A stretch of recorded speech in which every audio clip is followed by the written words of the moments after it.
covered waste stream.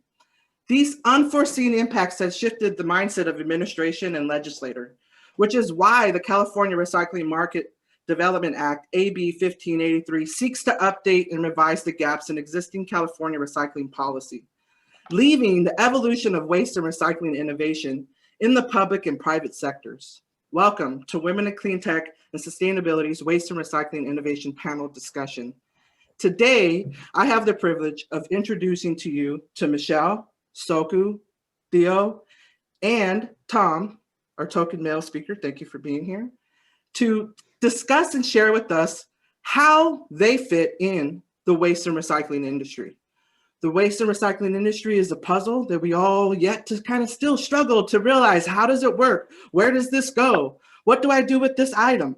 So I want to kick off this conversation and ask our speakers to briefly introduce yourself and your company. And I would like to start with Michelle.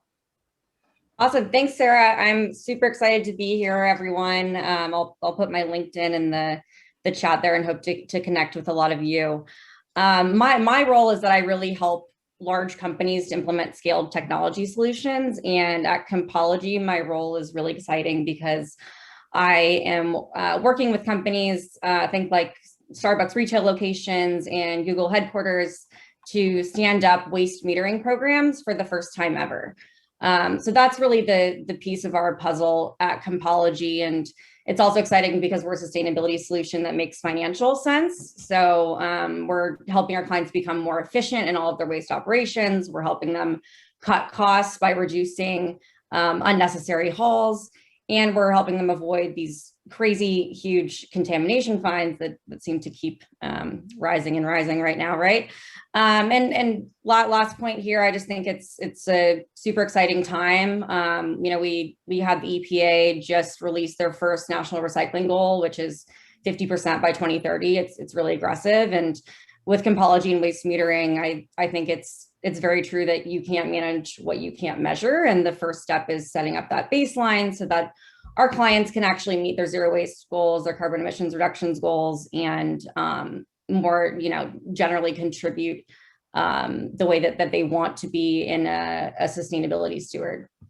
Thank you, Michelle. This is an awesome introduction. I know lots of us will have some questions for you. Soko, can you please introduce yourself?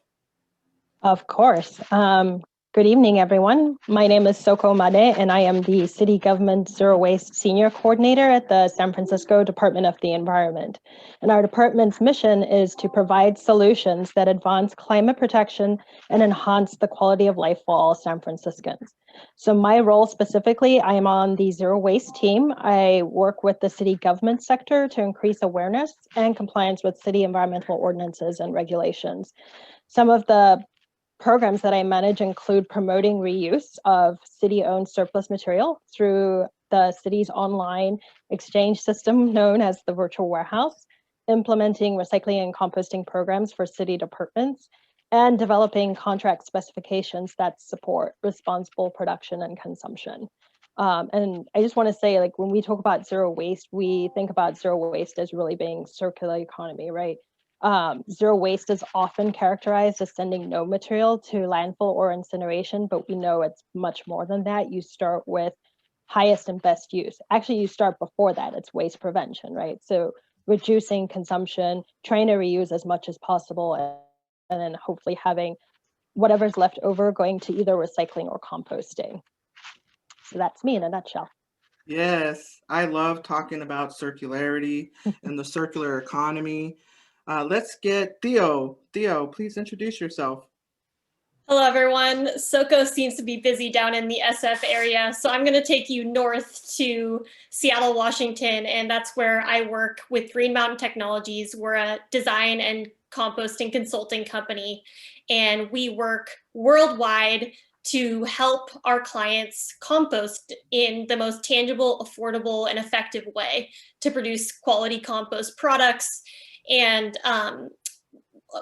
our clients range from cannabis operations to farmers to universities, and our most popular technology is the Earthflow, that is a in-vessel system that's created out of a shipping container. And we also do ASP systems, which stands for aerated static pile. And that condenses your facilities down to 1/4 or 1/3 the size of how they traditionally are operated. So we have lots of clients down in California. We work in Livermore and Salinas Valley, and I'm really excited to be the organics piece of the puzzle today. Beautiful. Thank you so much. And last but not least, Tom. Pardon me, sorry, I was on mute there, Sara. Look, it's a privilege to be invited, certainly to join this this great group of speakers. So thanks very much for inviting me and to have me to be, I guess, the token male on this group. So thanks for that. In terms of Brightmark, my role is really to lead the charge in terms of taking all landfill-bound plastics in North America in particular, and that's really those that don't currently have end markets. And we as a company want to help solve the plastic problem. And what we do is ultimately convert and take those various different plastics and convert them into fuel products and wax today. As we take one of those key products, naphtha, which is a key building block for plastic resins, that really provides us with a key pathway into circularity and true circularity of plastics back into plastics, which is certainly where the industry has a lot of focus. Sara, you'd mentioned just sort of the national sword. You know, we have sort of been I guess I could say a sort of happy beneficiary in a way of that, in that some of these plastics are now staying domestically, but really Brightmark is here to be able to fill that gap. You know, so we'll get into a little bit more detail about what exactly we do and how we take in those plastics, but look forward to getting a little bit more detail of that. So thanks again for the invitation today. Well, as we mentioned, that there's different parts of the puzzle, and as you see today, we brought 4 parts. So definitely want to kind of jumpstart this conversation. Julia? Hello. So starting off, we'd love to hear, we kind of went through, you know, what you guys do, but can you share with us goals and your industry commitments to the circular economy? And we can start, because I'm looking at my tiles, with Theo. Great, thanks, Julia. So funny that you start with our company. So we currently do not have metrics and targets to commit to circular economy. And the reason for that is that we are quite a small company and we're transitioning to a B Corp from a smaller organization. And frankly, we've been walking the talk for 30+ years. And now we need to take all of that food waste, green waste, organics of all types, and categorize it, put it in a database and see how far we've come and then continue to achieve those goals. And I think policies like SB 1383 will help to make sure that there's metrics for all things organics. And so right now we're going through that critical transition, but our whole business is based around circular economy. So I'm gonna say that we're doing pretty well so far. That's great, Theo. Thank you. And Soko. Yes, of course. Sorry, finding the unmute button. So I think, as you all know, San Francisco has a goal of zero waste. In 2018, we actually co-authored with C40 and other C40 cities 2 measurable goals, or pledges, we call them, commitments to get to zero waste. So the first one is reducing municipal solid waste generation by 15% by 2030, which is essentially reducing consumption, which I know is really hard because we all like to consume, myself included. So it's more thinking about what you're buying, how, you know, what can you use it for a long time? How are you getting rid of it at the end of its life? Hopefully not getting rid of it. And then the second pledge is reducing disposal to landfill and incineration by 50% by 2030, which is reducing what we're sending to landfill. And, you know, we've done this before in San Francisco. In 2012, we actually had the lowest disposal numbers on record. So we set this new goal knowing that we were going to get there again. And speaking to SB 1383, I think it's really timely, as Theo said, because it helps us move the needle a little bit more. We have in San Francisco a mandatory recycling and composting ordinance, which was the first of its kind in the country, and that's really driven recycling and composting. So I think SB 1383 is just bringing it to the next level. It's not just focused on getting organics out of the landfill and composting it, it's even further upstream by reducing food waste. So either waste prevention of food and also recovering edible food and donating it as necessary. Oh, that's great, Soko. Being in San Francisco, I love to hear everything you just said because I learned more than I actually knew. So that's awesome. Next, let's go to Tom. All right, thanks, Julia.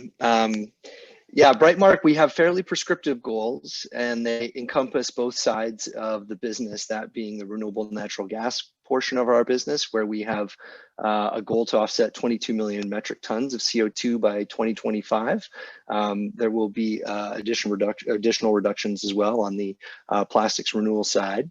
We also specifically related to diversion of plastic. We look to divert about 8.4 million metric tons of plastic from landfills or generally from the environment by 2025. So this is a big, ambitious goal. And then the second on the plastic side in terms of diversion more into circularity is the use of that plastic waste to produce 1.7 million tons of feedstock necessary to remake plastics and really create that true circular process. And again, that is a goal of 1.7 million tons by 2025. Very cool. I always like to hearing our goals. That's awesome. And next, Michelle. Thanks, Julia. So as I touched on before, Compology is really all about using our technology to help our clients reach their sustainability goals. So this is how we can have a truer impact when we're working with companies at scale who are producing tons and tons and tons of waste every single year, and then reporting that directly to, in their CSR reports, their shareholders and investors and customers, right? So I guess to take a step back, for those of you who aren't familiar with Compology, we quite literally put cameras in dumpster containers. So if you were to walk around to a McDonald's location off the highway and look into their container, you might find a Compology camera in there, which is taking photos, obviously, and then we're monitoring a couple of key data points through artificial intelligence that we've designed. So we're looking at fullness levels, we're looking at service events and hauler pickups, we're looking at pieces of waste that are actually considered contamination. So think about a piece of cardboard in your refuse container, for example. We do not want there. We want to identify that contaminant. We want to divert it from landfill. Or also think of, potential illegal dumping issues that happen, like maybe a tire gets thrown into your recycling container. We need to identify so that we know what's actually going into the container, set achievable goals, and then create a plan to actually achieve them. So just for one example, for context around a goal with our work with Apple HQ over the last few years. So what we did with them is we installed Compology cameras across the campus, and prior to having the cameras and the waste metering system installed, they actually had been over-reporting waste by 50%, which is a huge amount. And they even admitted it in the 2020 CSR report, which just came out.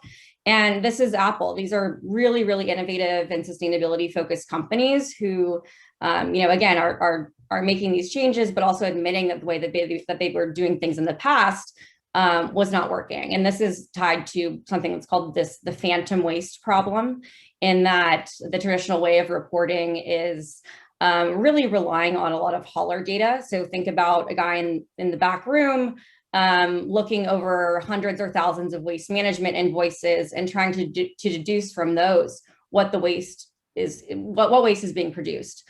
And the assumption there is that 100% of those pickups are happening at 100% fullness, which we also know is just completely not true. Compology, actually, we have a proprietary data point across, I think it's 80 million images that we've taken over the last 9 years.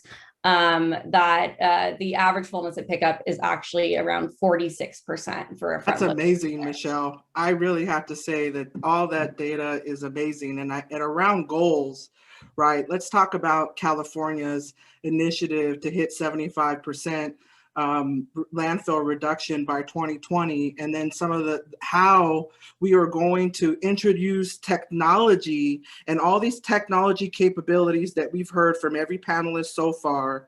How are we going to funnel down some of this information to decision makers and or people that can rally to help implement some of this cool technology, right? So this is a question for everyone I want to ask. I know that if you have a burning desire to answer, feel free to jump in. Tom, Soko, Theo, Michelle, how can we, with these technology capabilities that every single one of you have just shared, that some of us are like, wow, we could see in a bin. Wow, we can break down compost. Wow, we can have chemical recycling in the United States. How are we going to get this technology capability down to the decision makers? Let's talk about this. Well, I can start being one of the, I say decision makers while I work in government. So we actually do have, working in zero waste and all these new technologies coming up, we do have people reaching out to us to talk to us about them. Compology the past, I know public works or public refuse receptacles. So from my perspective as someone who works in government, I know that people are coming to us already. I'd like to hear from the others who are outside of like the government sector. How would you propose coming to talk to us about the technologies that you have?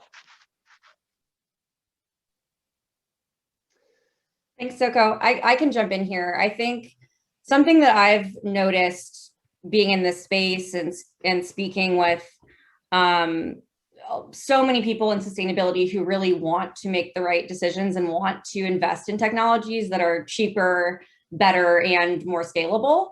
And the main issue that we come into is just, that we have the technology, but we don't necessarily have the time to evaluate it, the time to, actually implement a solution that requires a tremendous amount potentially of process change, right? So going from doing things one way where you've been doing that for decades and decades and decades, and then investing the time and effort and money into doing something completely different and really utilizing technology is something that's pretty hard for some people. But I think we're in a really exciting time, especially we've mentioned multiple times the new regulations that are on the horizon, and the fact that the EPA for the first time ever has produced this recycling goal at the national level.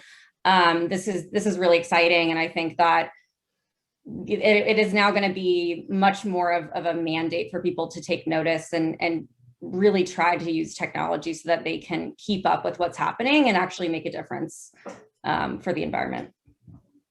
Thank you. Tom? Yeah, Sarah, I sort of come at it, coming into the recycling industry from the energy industry, which is, much more highly regulated industry, and I think I mentioned this to some of you all in a separate discussion. Just looking to California, for instance, I remember there was a CPC commissioner, Carla Peterman. We really needed to find a way in California to solve a major problem, which was intermittency and some way to support the renewables that were coming onto the grid.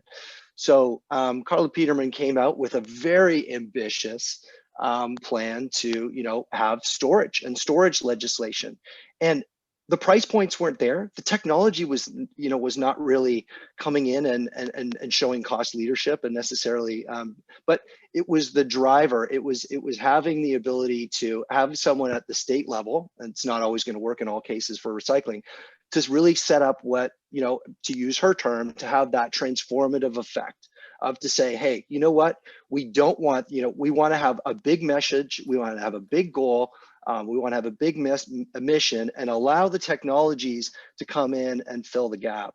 So at Brightmark, we want to see more of that. I mean, things like, enhanced producer responsibility. These things are great. Looking to, new, federal, recycling goals. I mean, these are all a good step in the right direction.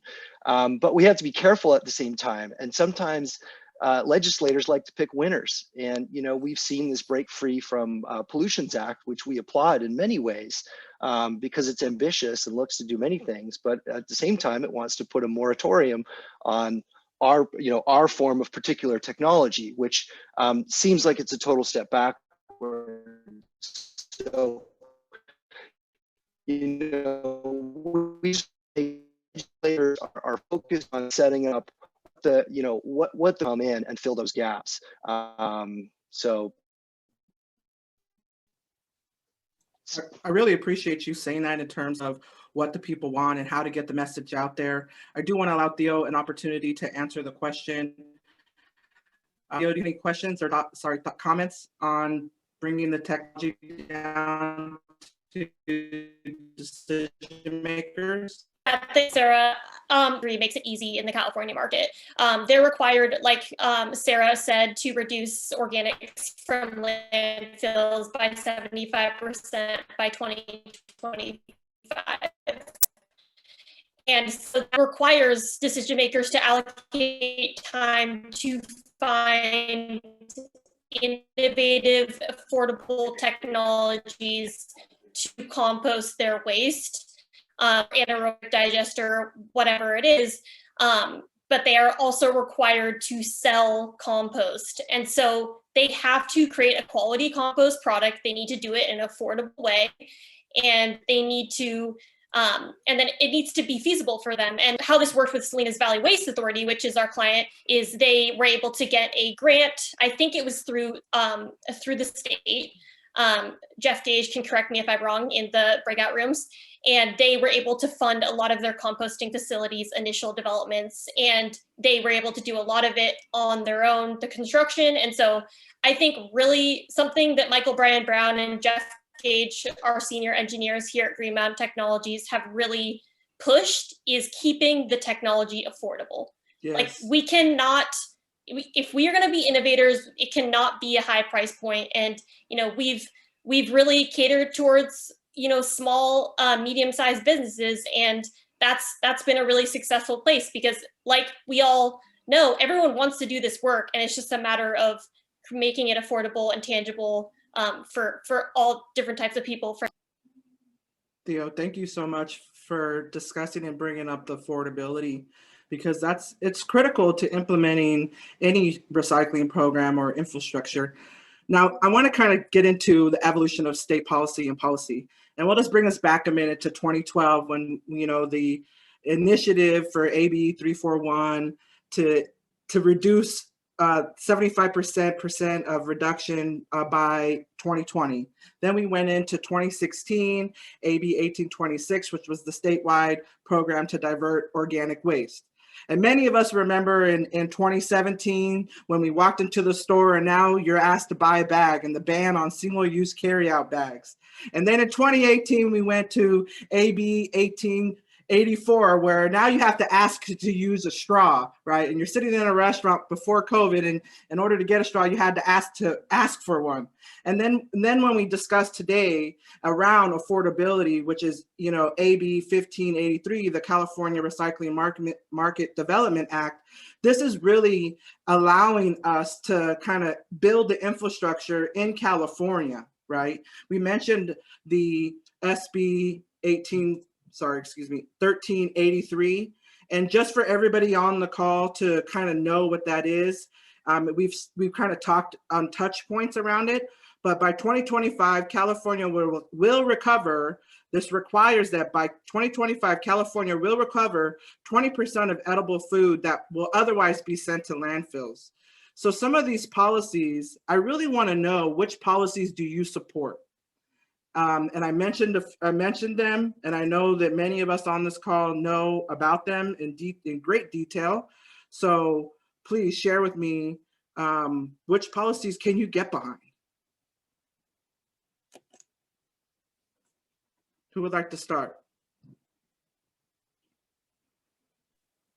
I guess I can start. I mean, I actually do like SB 1383 because it sort of mirrors what San Francisco has been doing in requiring organics out of landfill. We know that they are a problem and there's a better use for them. It also talks about procurement. That's one of the things that's not being spoken about SB 1383. It also requires jurisdictions to, number one, purchase organics, but also number two, purchase recycled content paper. So I think that that's really good. It's helping us do recycling, but recovering that and like keeping that paper in circulation rather than maybe cutting down more trees. So I think it's a way to drive change. I'm not saying we should always have laws, but it seems to be like the last resort. Like if people aren't doing stuff, it's like, all right, well, we're going to have to put a law out. Most times when I do presentations, I call us Ban Francisco instead of San Francisco because so many bans have come out of San Francisco. And this is not to say that we enjoy ban. It's, with the single-use plastic bags, I think what we wanted to do was actually have a charge, and people said no. So we're like, all right, we're going to ban them. And then now we have a ban and a charge. So, and people are actually progressing towards that. When COVID hit, actually, I thought it was really interesting that people were really upset that they could not bring their reusable bags to the store, right? Because you're so used to doing that. Yeah, I remember that. Yeah, right. And now everyone's happy again to bring their bags. So I think sometimes we don't like policies, but I don't think it's like the first thing that you do, but it is sort of like the last strategy is to help with that. You have the carrot and the stick, and I think the legislation is the stick. Definitely, I think people want to do programs that have some sort of incentive, right? Incentive, and the two incentives that I know that motivate people is money and to feel good. So any other thoughts on policies, Tom, Theo, Michelle, that you would like to support? Because in conjunction to this question would be, what policies would you like to change? Which could be very good too. I'll jump in, Sarah, just quickly. I think at Compology, again, we're so focused on metering and transparency and really providing a solution that allows containers all across North America to have this standardized measurement. And I think that without standardized measurement, a lot of these policies have potential to fall really short. If we can't measure, again, what's going into the containers and what the trends are and what's happening, how can we then enforce anything? Or how can we then actually make sure that the policies that are coming to fruition are actually that people are actually complying with these policies, right? So I think for us at Compology, a lot of what we're focused on is really supporting these standardized measurement goals. And we're super excited. We are partnering with the EPA and they just, again, back to the national recycling level, putting it at the national level and not leaving this up to the states or municipalities is extremely important. I think on the organics perspective end of this, I don't know how many people have seen the movie Kiss the Ground, but that is an epic movie that talks a lot about how composting is a way that can reduce greenhouse gas emissions long-term on grasslands. If you know about the Marin project, they're doing a lot of research up there on using compost on grasslands and using it. There's so many different uses to compost. And I think something that I would suggest to government agencies who are procuring compost is to try to get that to a place, to allocate a certain percentage of that compost to areas that are going to create the highest greenhouse gas benefit. So, I mean, the easy solution is just to put it on the side of highways and just call it good. But I think, really being able to target these short-lived climate pollutants by, going to grasslands and other, areas that are high emitters of greenhouse gases is going to be a really important component.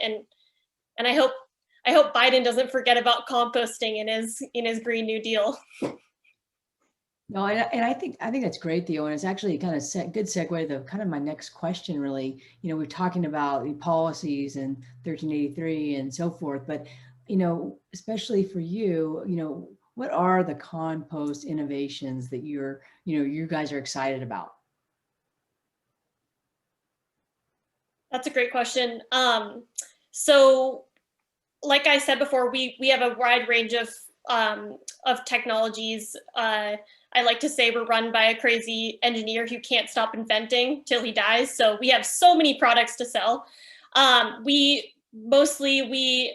do in-vessel systems. That's one part of our business. And then there's aerated static pile systems. So that's, taking a large windrow facility and putting aerated piping underneath the piles to actually speed up the decomposition process, make the microbes happy, and create more of a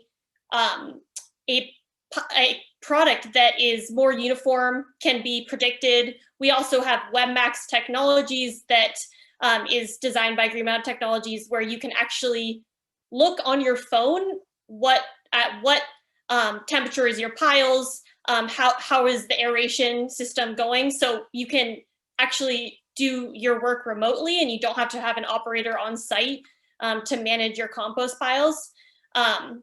So we like to say that our technologies are reducing geographic footprints of the composting facilities and creating something that is not going to get odor concerns from neighbors, is controlled, and where compost is something that can be created in diverse ranges of communities, whether that's an in-vessel system or an open air system. And we also compost inside of buildings and do all sorts of technologies. But that kind of gives you a touch on our different technologies that we offer at Green Mountain Technologies. No, that's great. I love the inventor that keeps on inventing and doesn't stop. That's awesome. Michelle, did you have anything to add to that on the compost innovations? Sure. Yeah, I think around innovations within, at least for what Compology does. I mean, we're really focused for the compost streams that we monitor to keep those streams really clean. So really more around making sure that the plastic bag or the tire or whatever it is doesn't get into that waste stream and completely derail what's happening there. So that's specifically around composting and innovation. That's where we kind of fit in there. Yeah, that's a very big one for a lot. And the compost also, we deal with that in some of the food waste things we look at as well. So that's a big one. Great. Next question really is around what best practices you see within your industry. And I give an example of that because at Brightmark, for example, I'm going to ask Tom really, how do we think about how do we get quality product from our suppliers and what we have done to kind of do that in maybe a different way than others have done in the recycling area. So I'll open that up to Tom, and then I'd love to hear others as well. Yeah, if I could, maybe just to open that up, I'd like to just maybe add a policy piece. I didn't sort of jump in quickly enough on that last round, but just with respect to that, I mean, things that we support are anything that's going to, get the plastic out of the landfill and get it into the bin. And there are an awful lot of policies that are centered around particularly films, where films just can't find themselves into the bin. I live here in Marin County. We're progressive in many ways, but yet I can't get, I spend half my time throwing my film frustratingly into the garbage, knowing it's going to landfill. Now, Brightmark doesn't have a plant here, and it's hard for those administrators to necessarily say, to enforce this to the haulers and the recyclers to make sure that those come to us. But in terms of best practices, we want to make sure that when we're working with solid waste administrators and we're working with haulers to make sure that there's a way for us to be able to capture more plastics.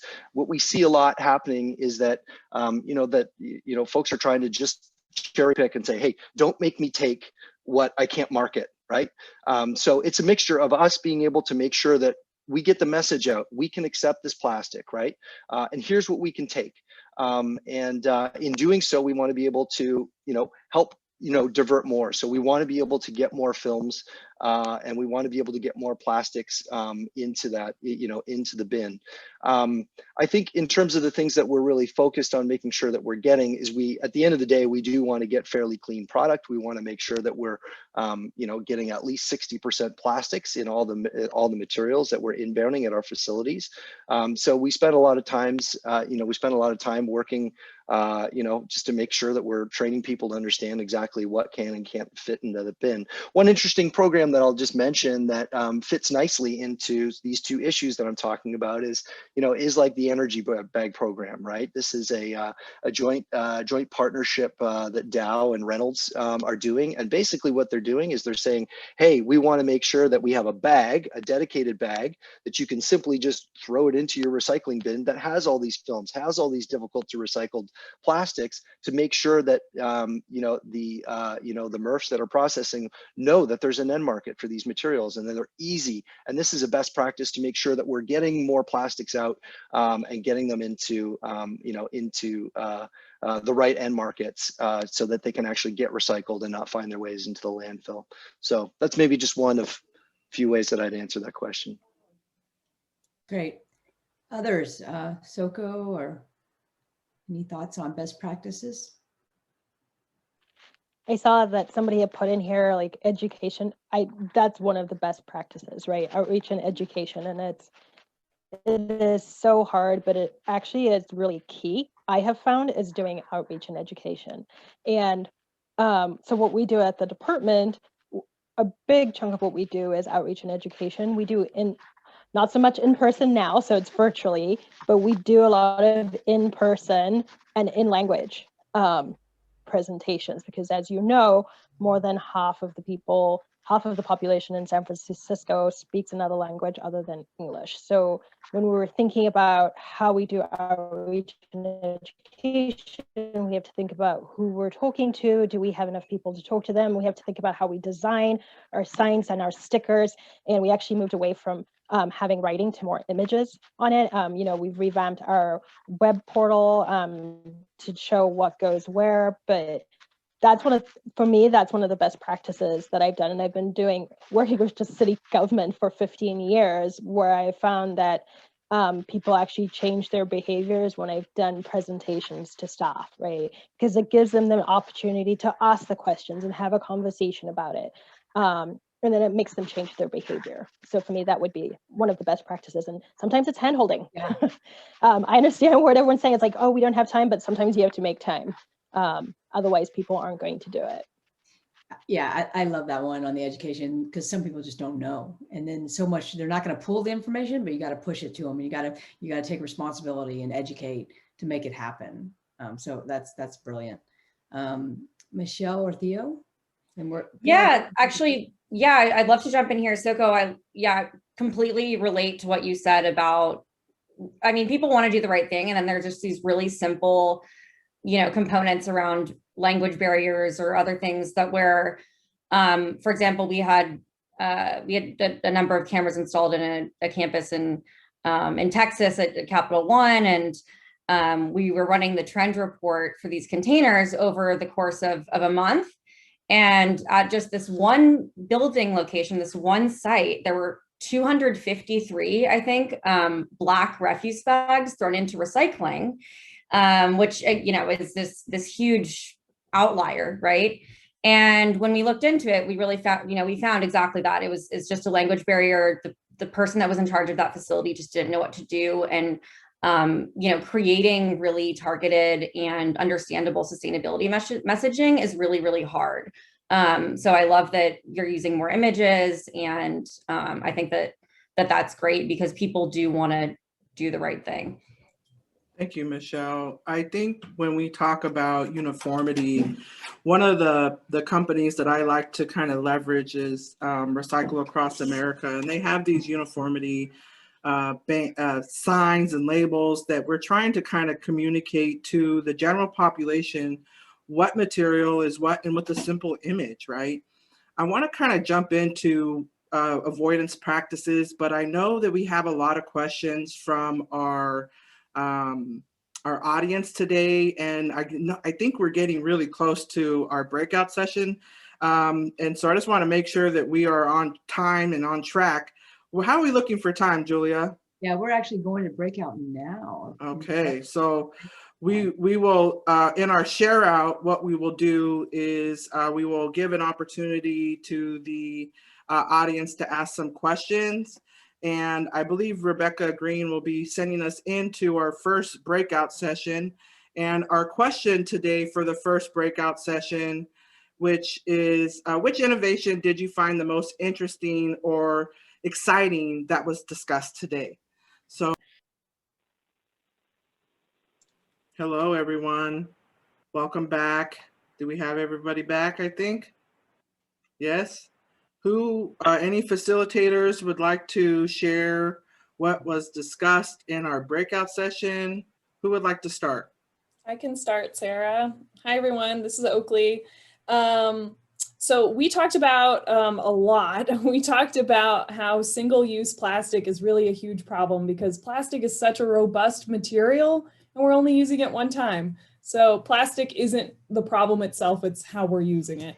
So we talked about chemical recycling and mechanical recycling. And I was just introduced to a concept by Zan, which is a reverse vending machine. So you can return the bottles back into the vending machine. So that was a really cool idea. Thanks, Zan, for sharing that. I love that. All right, who's next? I will go next. So we all agreed that Compology was a really great new, I guess, innovation or business idea. And none of us had heard about it. And just the idea that, we're monitoring what's going into these bins and how it's going to affect, potentially how it's going to affect the overall trash management and what people are putting into the bins and paying a little bit more attention to that. And how that's going to really feed into the education. And I know that was a big topic on what San Francisco is doing to educate their residents on that. And I think that's really key. We all agree that that was really key. Wherever we lived, we've seen different flyers, different information about what to do with what. And at times, that kind of goes by the wayside. There's years where we don't know, what are we supposed to do with this plastic? And a good comment was the debate on, like, do we clean it out? Do we not clean it out? Do we need to do that? Do we need to take the caps off? So I think education is a really holistic way to get that information out there across the board. And then one question was on that, how are you monitoring the dumpsters? We're all assuming it's anonymous, but is there any way that any of that can be identified? So it was good conversation. Yes, it sounds good. All right, anyone else that would like to share that was facilitating Kerpa? Same as you, Michelle, we had a great conversation. I was in the room with Anne, Jackie, and Allison from Compology, and we were just discussing the importance of what they do as an organization and how this will sort of trickle in to more communities around us. So it was just so great hearing everyone's perspective and also just hearing everyone's personal take about what they're doing towards reducing their own waste. So it was such a delight being a facilitator in this room. Very lively discussion. Awesome. And let's take one more to, we'll check in with Rebecca after. Anyone else would like to share that was facilitating? Maybe I will go. So I was in a room like all the other discussions. I was in the room with Lane, Arena, and Jareen. We are a bunch of ladies, all very interested and very devoted to the recycling and waste management. And Arena really liked the Compology, and she actually doing a compost at her house behind in the backyard, 2 of them, not just 1, 2. And that saves all the suggestions she was saying. Maybe we should do sustainability start with each one of us. By doing the backyard, you save the transportation, the labors, and that's really saves the environment. And the other technology we like is the recycling of the plastics. We use so much plastics and it impacts ocean life and animal life. by have the technology can recycle them and decompose them. That really helps in long run. And it's very, our group is very, it's a very nice discussion and great ideas from. Thank you. Thank you so much. We really love education. I think education is critical in expanding awareness and also best practices and avoidance. So thank you so much to all the facilitators that shared out. And I think we're going to continue to have a really good discussion. In the next breakout session, the question is, how will you use this conversation today to propel your industry, city, or company towards their recycling waste and goals? So let's think about some solutions in our next conversation. How are we going to be those change agents in our industry, in our workplace, and in our home and in our local city?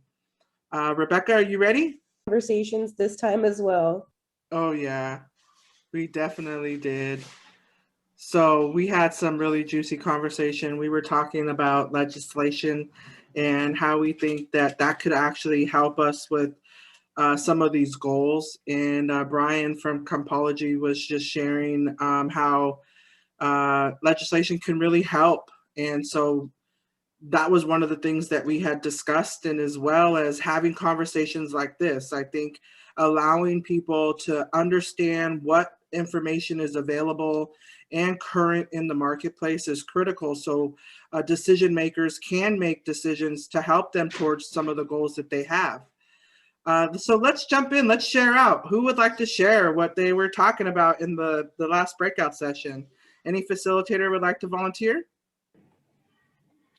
We can share, Sarah, but Thank you. breakout room. So we had Soko now breakout room, and mostly talking about composting and also the food waste in general, how it is important not to only compost, but the food waste and it is source eliminated, because so many people are also going hungry, and how do we kind of not waste food in the first place and don't even have to compost, and how she's working with grocery stores and bigger chains to really solve that problem at the core and not kind of at the end consumer. So that was a very interesting topic that we discussed. You're on mute, Sarah. Thank you, Anna. Sorry. Any other facilitator would like to share? I can jump in. Thank you, Anita. I was in a group with Carolyn, Lane, and Jackie, and we had a really great discussion that really focused on that education piece. And we found that it really wasn't any of the specific technologies that we would be able to apply.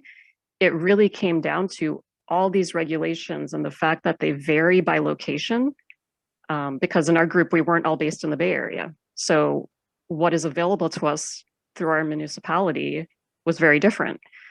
So we really felt, I feel like we consensed around this idea that the biggest step we could take is really educating ourselves and understanding what's available, and then we'd be able to change our actions and then share that knowledge. I'm just going to second Anita on that, because I think that's a big theme that Soko started in the panel, but this education element around this is so big, and it's up to all of us, I think, to figure out ways to do that. And so I'm really glad to hear that from your group. We also talked about that in our session as well. So it's fantastic. Yes, I think education is definitely needed. And one of the things that, we want to continue to source ideas.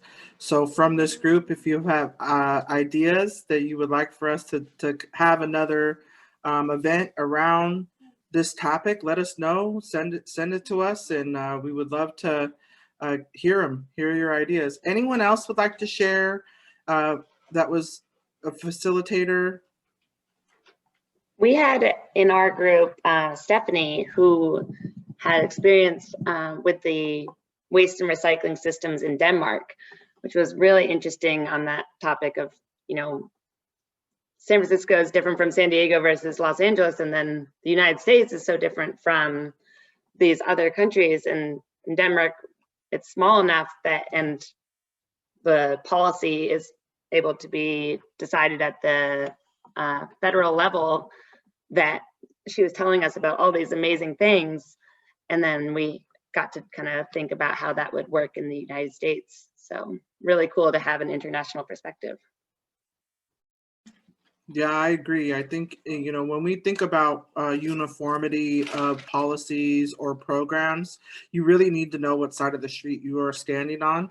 Because if you are on one side of the street, which is, you know, San Jose, and the other side of the street, that is Santa Clara, you have two different programs, and you will contaminate, which is a bad word in our industry.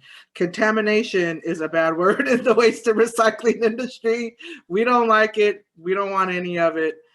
Any other feedback and questions that we would like to ask our panelists today? I know that we did not get a chance to ask any questions from the audience, and I definitely want to give our audience an opportunity to ask any questions that we had. Anna, was there any questions that you could share with us? And if that person is still on the line, they can unmute themselves. Yeah, we had quite a bit of questions. Not sure we'll be able to go with through them all, but the first question I think came from Anne Henry. Apologies if I'm mispronouncing the name, and if you're still here. Oh, yes, that's a good pronunciation. Thank you. Do you want to ask your question? I think you put it in the chat a long time ago, probably. Oh, I did. Oh, okay, sure. Ask it right here now, you mean? Yeah. Okay. So I was listening to a PBS show last night that said that they actually went and they interviewed some recycling centers. They said really recycling's broken in the US. There's really very few companies now that are continuing to purchase recycled material. It's very hard to get the recycled material to them because people are not doing a good job of separating and things like that. But the overall final question is, why are we doing this? Why are we not instead putting the pressure on the companies that make the garbage? Because that is really what Cradle to Cradle is all about.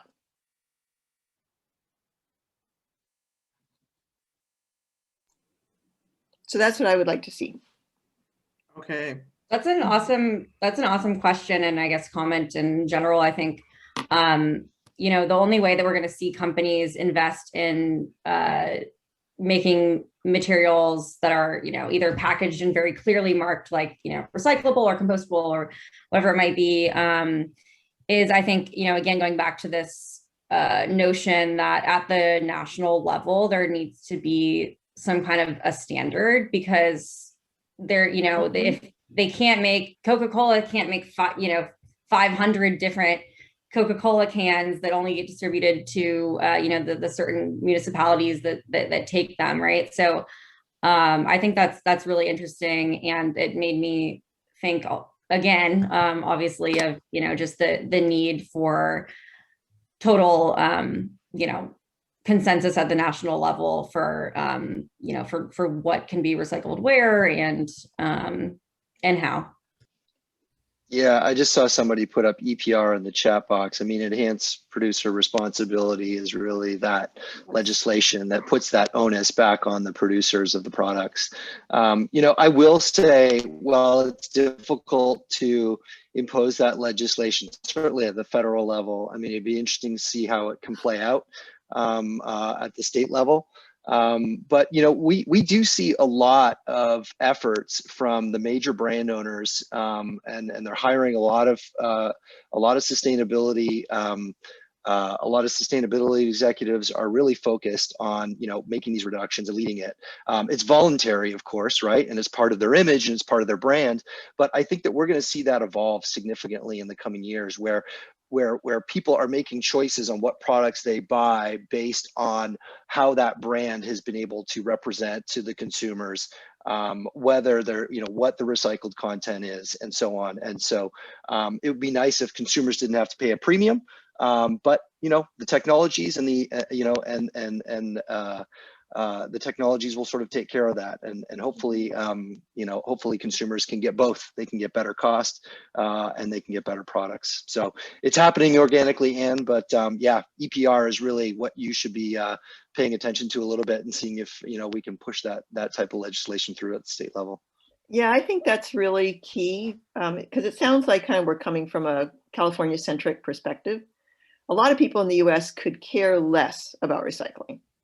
So just if one little corner of the country is doing it and not the rest of the country, it's really not going to get us to where we're trying to get to.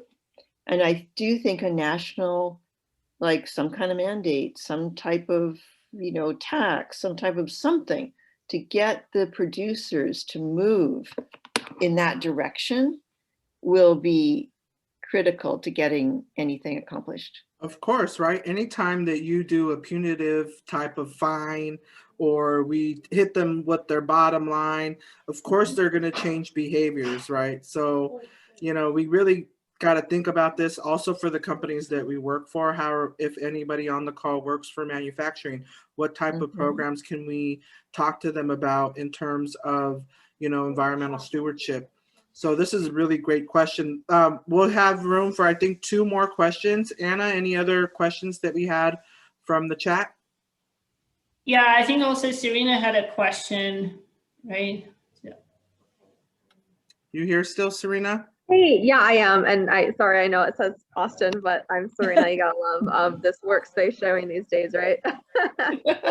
But yeah, I had a question for Tom and Julia just about, and I looked at Brightmark's website and it doesn't look like this is really where you're going, but I've just been curious and passionate about the last year about the circular economy as it relates to like photovoltaics and batteries and inverters and their end of life and how we're bringing them back into the circular economy. So that was my question, if Brightmark is doing anything with that. Yeah, I mean, that's a great question. Are you talking about taking end of life from PV farms and wind farms and everything else? Yeah, I mean, certainly. So more, yeah, I mean, definitely wind farms for sure, but more residential.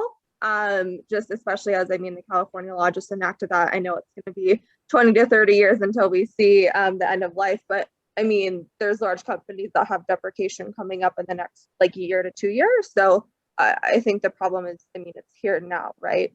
So are you talking about solar panels? Is that what you're talking about, the batteries? Yep, so solar, PV, photovoltaics, yeah, they're all the same lingo. Okay. So I think, and maybe Brightmark can, or Tom and Julia can clarify this, but I don't think they process this type of material. Am I correct, Julia? Yeah, I mean, we're focused on the plastics, and there's, there's a lot of different, I mean, it's such an important question. Would we do something different in the future? We're always kind of being on the cutting edge of the new market. Something's going to happen. Right. For what you're asking. I saw your question and it's such a good one. Well, we're really, the way we have a whole feedstock prep system. We bring in the plastic bales, there is metals and stuff in there, and we get those out of there. But I don't know if we're prepared to take, panels and batteries yet. Right, for sure. There are intermediary recyclers who will take those types of those types of goods, and they're going to separate them out, and we're going to be we're going to ultimately receive some of those plastics that'll work for our system. I mean, believe me, I'd love to take wind turbine blades. It'd make my job so much easier because I could just go to old wind farms and stick them right in my plant. But unfortunately, it doesn't work like that. So just so everyone on the call knows that as of 2021, solar panels are now classified in the state of California as universal waste. It's not classified that in every other state. It is only in California, just so everyone knows that. Anna, any other questions that we have from the panel? And then after this last question, we will have our final goodbye. I do want to thank everyone again for being here, and please connect with me on LinkedIn. Definitely want to stay connected and keep this conversation going. Anna, any other questions? Yeah, so we still have quite a bit, but I think since one, let's see, like Oakley had a question from the people who are still here. Yeah, Soko, I luckily had her in my breakout room, so I got this question answered a little bit, but it was a lot about what individuals can do. And, you know, people say that individuals don't have an impact, but we do when it comes to picking the right bin. So I don't know if Soko wanted to elaborate on that. Sure. I think sometimes we think as consumers, we don't have a voice. Of course you have a voice because you are purchasing that item. So at some point, if everyone says no, manufacturers will have to change what they are creating. And so we've seen that already. I also agree that we need producer responsibility. I think you have to have both. You have to have consumer responsibility and you have to have producer responsibility. What tends to happen is that the producer says like, well, they keep buying it, so I have to keep making it. And the consumer is like, well, they keep making it, so I have to keep buying it. At some point, someone has to say no. So I think you need to have both. And I know sometimes we hear like I can't make a difference and it's just me. I don't think that's true. And I think I've seen it like in the last 15 years that I've been working in city government and in San Francisco, I've seen a lot of things change and most times it's because of individuals. So. Thank you so much. So let's go ahead and bring up the last slides, the slides, and then we will close out. Definitely want to thank everyone to take time out of their busy schedule to be here today. At Women in Cleantech and Sustainability, we have a community member survey. We want to know your thoughts, your opinion matters. If you have your smartphone out, go ahead and scan this and feel free to take our survey today. We would definitely want to know your thoughts because it does have a direct impact on our programs and the things that we offer. Let's go to the next slide. We have a few upcoming events. We have May 8th, which is the last part of our Women in Cleantech and Sustainability Talks series. And May 20th is our virtual happy hour with Teradu, so please save the date. And I think this is our last slide. I want to say thank you to all of our speakers today. Thank you for being here. I think we had a wonderful conversation and hopefully we inspired our guests today. Thank you so much for our Zoom producers and our facilitators. If you would like to be a volunteer, please connect with Leah, our volunteer coordinator, and please connect with us on all social media channels. This is our last slide. You can find us online, LinkedIn, Facebook, Instagram, and email, text message, all that good stuff. Feel free to follow us. And thank you so much, everyone, for joining us. And if we can go to the last slide. Thank you again, everyone. Have a great evening. Let's save the planet. Have a great Earth Day. Please do something powerful tomorrow and keep it up every single day. Thank you, everyone. Yay. You have a voice. Go use it. That's right.